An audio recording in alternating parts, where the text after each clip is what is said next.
السلام علیکم دوستو، رمضان المبارک اپنی پوری عظمت و برکت کے ساتھ چل رہا ہے اور اس مہینے میں ہماری نوجوان نسل برکت حاصل کرنے کے بجائے اس کا الٹا یعنی کہ ان کی یہ عادت بن چکی ہے کہ وہ ساری رات جاگتے ہیں۔ کوئی کرکٹ جیسے کھیل کھیلتا نظر آتا ہے تو کوئی موبائل فون یا موویز دیکھتا ہے، اور اسی طرح جب سحری کا وقت ہوتا ہے تو یہ لوگ سحری کر کے روزہ رکھتے ہیں اور نماز فجر ادا کر کے سو جاتے ہیں۔ دوستو، جو لوگ سحری کے بعد سو جاتے ہیں وہ حضرت علی رضی اللہ تعالیٰ عنہ کا یہ بیان ضرور سن لے۔ تو چلیے، یہ ویڈیو شروع کرنے سے پہلے آپ لوگوں سے ایک چھوٹی سی ریکویسٹ ہے کہ آپ لوگ اس چینل کو سبسکرائب کر لیں اور اس ویڈیو کو ایک لائک کر دیں، کیونکہ لائک کرنے سے یہ ویڈیو وائرل ہو جاتی ہے۔ حضرت عائشہ رضی اللہ تعالیٰ عنہا کی مشہور روایت ہے کہ جب مؤذن فجر کی اذان دے کر خاموش ہو جاتا ہے اور سورج طلوع ہو جاتا ہے یعنی صبح کی روشنی پھیلنے لگتی، تو آپ صلی اللہ تعالیٰ علیہ وسلم کھڑے ہو جاتے اور 2 رکعات سنت فجر ادا کرتے اور اس کے بعد اپنی داہنی کروٹ پر لیٹ جاتے تھے، یہاں تک کہ مؤذن اقامت کہنے کی اجازت حاصل کرنے کے لیے رسول اللہ صلی اللہ تعالیٰ علیہ وسلم کے پاس آتا تو آپ صلی اللہ تعالیٰ علیہ وسلم نماز کے لیے مسجد تشریف لے جاتے تھے۔ حضرت عثمان رضی اللہ تعالیٰ عنہ سے مروی ہے کہ آپ صلی اللہ تعالیٰ علیہ وسلم نے فرمایا، فجر کی نماز کے بعد سورج نکلنے تک ذکر خدا میں لگے رہنے سے رزق میں برکت ہوتی ہے۔ حضرت فاطمہ رضی اللہ تعالیٰ عنہ بیان کرتی ہے کہ میں صبح کے وقت سوئی ہوئی تھی کہ نبی کریم صلی اللہ تعالیٰ علیہ وسلم میرے پاس سے گزرے تو آپ صلی اللہ تعالیٰ علیہ وسلم نے مجھے پاؤں سے ہلایا اور فرمایا، بیٹی اٹھو اور اپنے رب کی طرف سے رزق کی تقسیم میں شامل ہو جاؤ اور لاپرواہ لوگوں کی عادت نہ اپناؤ۔ اللہ تعالیٰ صبح صادق سے لے کر سورج نکلنے تک لوگوں کا رزق تقسیم کرتا ہے۔ حضرت انس بن مالک رضی اللہ تعالیٰ عنہ سے روایت ہے کہ رزق حاصل کرنے کے لیے صبح صادق سے سورج نکلنے تک مت سویا کرو۔ حضرت انس رضی اللہ تعالیٰ عنہ سے اس کی وجہ پوچھی گئی تو فرمایا کہ اس وقت 70 مرتبہ تسبیح، تکبیر و استغفار کرنے سے روزی میں برکت ہوتی ہے۔ حضرت علی رضی اللہ تعالیٰ عنہ کی روایت ہے کہ زمین کی سطح پر کیے جانے والے 3 کاموں کی وجہ سے زمین اپنی تکلیف کا اظہار کرتی ہے۔ نمبر 1، کسی کا ناحق خون بہانے سے۔ نمبر 2، وہ غسل جو زنا جیسے برے کام کے بعد کیا جائے، اور نمبر 3،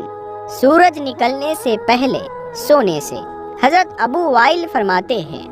ہم صبح کی نماز پڑھنے کے بعد حضرت عبداللہ بن مسعود رضی اللہ تعالیٰ عنہ کی طرف گئے، دروازے سے سلام کیا تو انہوں نے ہمیں اجازت دے دی، مگر ہم تھوڑی دیر دروازے کے ساتھ ٹھہرے رہے تو ایک باندی آئی اور اس نے کہا، تم اندر کیوں نہیں داخل ہو رہے؟ پھر ہم اندر داخل ہوئے تو دیکھا حضرت عبداللہ بیٹھے تسبیح پڑھ رہے تھے۔ انہوں نے فرمایا، تمہیں کس چیز نے اندر آنے سے روکا ہے جبکہ تمہیں اجازت دے دی گئی تھی؟ تو ہم نے کہا، حضرت کوئی بات نہیں ہے سوائے اس کے کہ ہم نے خیال کیا کہ شاید گھر والوں میں سے کوئی سو رہا ہو۔ اس پر حضرت عبداللہ نے فرمایا، تم نے ابن ام عبد کے گھر والوں کے بارے میں غفلت کا گمان کیا۔ راوی کہتے ہیں، پھر حضرت عبداللہ نے تسبیح پڑھنا شروع کر دی، یہاں تک کہ خیال ہوا کہ سورج نکل گیا ہے تو باندی سے فرمایا،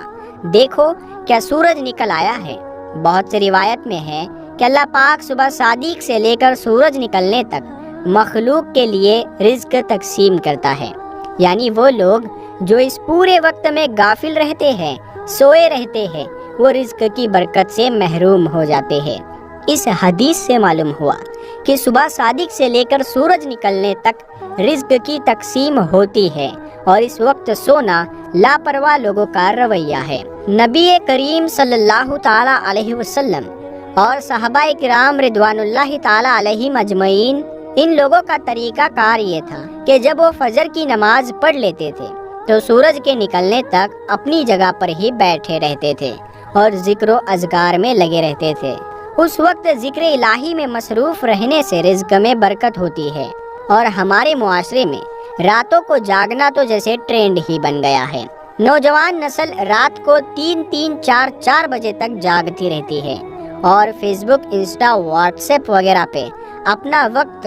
ضائع کرتے رہتے ہیں۔ اسی طرح ان کی صبح کی نماز بھی قضا ہو جاتی ہے، اور یہ دوپہر کے 1 یا 2 بجے تک سوتے رہتے ہیں، اور ان کے گھر میں بھی کوئی ایسا فرد نہیں ہوتا جو انہیں ایسا کرنے سے روکے۔ ہم آج کی ویڈیو میں آپ کو یہ بھی بتائیں گے کہ ایسے نوجوان کے بارے میں حضرت علی نے کیا ارشاد فرمایا ہے، اور ان کی قسمت میں ایسا کرنے کے لیے، ایسا کرنے کی وجہ سے کیا کچھ لکھ دیا جاتا ہے جو ایسے حالات کی لپیٹ میں آ چکے ہیں۔ حضرت عبداللہ ابن عباس رضی اللہ تعالیٰ عنہ سے مروی ہے کہ جو بھی انسان صبح کے وقت میں سویا رہتا ہے تو اس عمل کو اسلام نے سخت ناپسند قرار دیا ہے۔ یہ دوپہر کے علاوہ کسی بھی اور وقت میں مت سویا کرو، جسے قیل اللہ کہا جاتا ہے، اور اسے دوپہر کے وقت ہی ادا کیا جاتا ہے، اور یہ ہمارے پیارے نبی حضرت محمد صلی اللہ تعالیٰ علیہ وسلم کی سنت بھی ہے۔ قیل اللہ وہ نہیں کہ انسان پیٹ بھر کر کھانا کھا کر سو جائے۔ قیل اللہ سے مراد وہ عمل ہے جس میں آپ نے کھانا کھایا ہے یا نہیں، بس تھوڑی دیر دوپہر کے وقت میں آرام کر لینا، تاکہ آپ کا جو باقی کا دن ہے وہ صحیح سلامت گزرے، اور دن کے باقی حصے میں آپ اپنے کاموں کو اچھی طرح سے کر سکیں۔ حضرت علی رضی اللہ تعالیٰ عنہ بیان کرتے ہیں کہ میں نے اللہ کے نبی صلی اللہ تعالیٰ علیہ وسلم سے سنا تھا کہ کھانا کھا کر فوراً نہ سویا کرے، کیونکہ ایسا کرنے سے انسان کے دل میں بھی سختی آ جاتی ہے، اور آج کی تاریخ میں تو یہ بات اس حد تک گہرائی میں آ پہنچی ہے کہ یہاں پر ڈاکٹرز کا بھی یہی کہنا ہے کہ اگر انسان کھانا کھا کر فوراً سو جاتا ہے تو وہ دل کے عارضے میں مبتلا ہو جاتے ہیں، اور یہی بات آج سے 1400 سال پہلے ہمارے پیارے نبی حضرت محمد صلی اللہ تعالیٰ علیہ وسلم نے ارشاد فرمائی تھی۔ اب آتے ہیں حضرت علی رضی اللہ تعالیٰ عنہ کے ارشاد کی طرف۔ تو حضرت علی رضی اللہ تعالیٰ عنہ نے فرمایا، جب حضرت علی رضی اللہ تعالیٰ عنہ کی خدمت میں ایک شخص حاضر ہوا اور عرض کیا کہ یا علی، صبح سویرے جو شخص سویا رہتا ہے اس کی قسمت میں کیا لکھا جاتا ہے؟ تو حضرت علی رضی اللہ تعالیٰ عنہ نے جواب دیا، اے اللہ کے بندے، میں نے اللہ کے نبی صلی اللہ تعالیٰ علیہ وسلم سے سنا ہے کہ جو بھی شخص صبح کے وقت سویا رہتا ہے اور اس کی فجر کی نماز بھی قضا ہو جاتی ہے، یا پھر وہ فجر کی نماز ادا کر کے سو جاتا ہے، تو جب فرشتے آسمانوں سے ان کے مقدر کا رزق لے کر زمین کی طرف آتے ہیں اور انسانوں میں رزق بانٹنے لگتے ہیں، تو جب کسی انسان کو سویا ہوا دیکھتے ہیں تو ان کے حصے کا رزق فرشتے واپس اپنے ساتھ لے کر آسمانوں کی طرف لوٹ جاتے ہیں، اور جب وہ اپنی نیند سے بیدار ہوتا ہے تو ایسے لوگ اپنے رزق کی تنگی کی شکایت کرتے پھرتے ہیں۔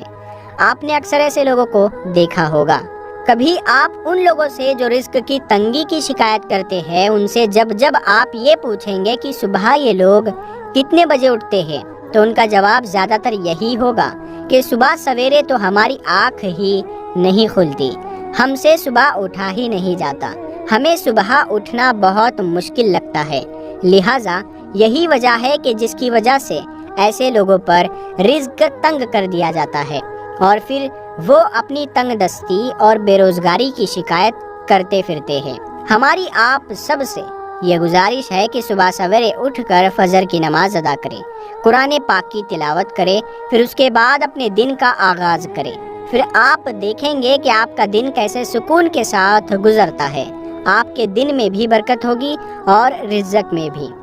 اور اسی کا الٹا جو لوگ 11 یا 12 بجے تک سو کر اٹھتے ہیں، ان کا یہ حال ہوتا ہے کہ جب وہ اپنے دین کا آغاز کرتے ہیں تو انہیں اپنے کام کی ہی سمجھ نہیں آ رہی ہوتی، اور وہ یہ بھی نہیں جان پاتے کہ آج ان کا دن کیسے گزرا ہے۔ ان کا دن یوں ہی پلک جھپکتے ہی گزر جاتا ہے، اور وہ لوگ جو صبح جلدی اٹھتے ہیں وہ اپنے تمام کام اچھے کر پاتے ہیں، ان کے رزق میں بھی برکت ہوتی ہے، اور وہ ایک پرسکون اور خوشحال زندگی بسر کرتے ہیں۔ انہیں کسی بیماری کی شکایت بھی نہیں ہوتی۔ ایسے لوگ ہمیشہ تندرست رہتے ہیں۔ اللہ پاک سے دعا ہے کہ اللہ پاک ہمیں دین کی مکمل سمجھ نصیب فرمائے۔ آمین ثم آمین۔ پیارے دوستو، کمنٹ باکس میں آمین ضرور لکھیں۔ کیا پتہ کس کا لکھا آمین کب قبول ہو جائے۔ اور یہ ویڈیو آپ کو کیسی لگی آپ ہمیں کمنٹ میں ضرور بتائیے گا، اور اس ویڈیو کو لائک کریں، اپنے دوستوں میں ضرور شیئر کریں۔ ہم ملتے ہیں اگلی ویڈیو میں، تب تک کے لیے السلام علیکم۔